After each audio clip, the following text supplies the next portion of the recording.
Yeah, we definitely have temperatures that are going to feel more like mid-September, and overnight lows definitely are, could be in the 40s in some areas. So definitely a change, but it is July, so it's not going to last too long. But for the next couple days, we're going to have those temperatures in the 70s and lows in the 50s and 40s potentially. Now, we do have storms come back in Friday and Saturday. It's not going to impact the entire weekend, but it could have some issues going on for at least Saturday morning, but still pleasant. We'll up the temperatures a few degrees, and then the July warmth does come back really by next Tuesday, Wednesday. We're kind of back in that same pattern of being upper 80s, 90s with a storm track that's pretty close to us and dew points that get back up into around the low 70s. So humid again, but nothing crazy unusual going on. Overall, the big pattern shows this activity has been coming down through Canada. You can see the path of this for the last 24 hours, these waves coming through. We have additional waves right up here. This is the one that's going to be eventually tracking and could bring the storms that we're talking about basically Friday night and Saturday. So this is kind of the pattern. Overall, the jet kind of sinks south.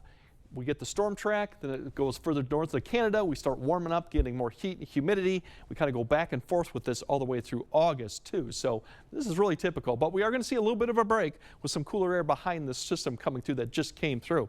Tomorrow's highs, as I mentioned, low to mid 70s. Not much of a difference from today, but we're not, and actually it's warmer for areas further north because of all the cloud cover, but it's going to be humidity levels, so definitely going to feel much nicer, and that north-northeast wind too. That'll definitely feel good too. Now, we've mentioned that wave, that one that's up in northwest, well, basically southwestern Canada right now. That one will eventually come through. There is the potential to see some development early Friday afternoon, Minnesota into Dakotas. Now, whether that can hold together and bring some precipitation during the afternoon or evening for Friday, yet to be seen. But I do think we will see development along this area as we get towards Friday evening and overnight. Right now, it would come maybe about 9 to 10.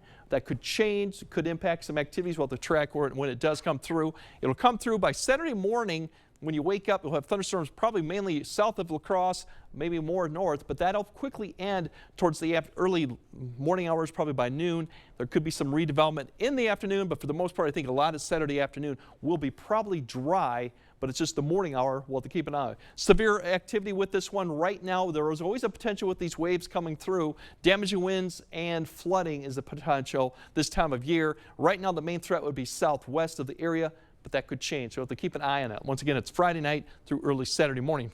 As you look at those are Friday's highs, as I mentioned. You're going to come up. The cloud cover will increase, so there'll be more clouds than we've had on Thursday, but all in all, still below average, about 10 degrees. Now, Saturday, we will have the precipitation in the morning, a little bit more sun in the afternoon. With all that precipitation, the humidity levels will come back up, probably to more typical July thing, but still below average temperatures. And Sunday, we kind of take the humidity levels down a little bit in really fantastic conditions, upper 70s to low 80s. That's the end of it, because we're going to flip the switch. The heat dome to the west that we kind of deal with all summer long is going to expand back up to the north. We're going to get under that Tuesday and Wednesday of next week. Not oppressive heat, but it's going to allow us to warm back up and get back into some storm chances. At this point are pretty light, but that could change. As you see, there's 2 90-degree days. The heat in D.C. probably in the mid-90s once again, and then thunderstorms kind of off and on and more probably as we get towards Thursday. But enjoy this taste of fall here as we go toward the middle of July, because we will get back into it. But even the weekend, regardless of the storms that'll be on Saturday morning, still look pretty good. Yeah, a lot to look forward to right there. Thanks, Greg.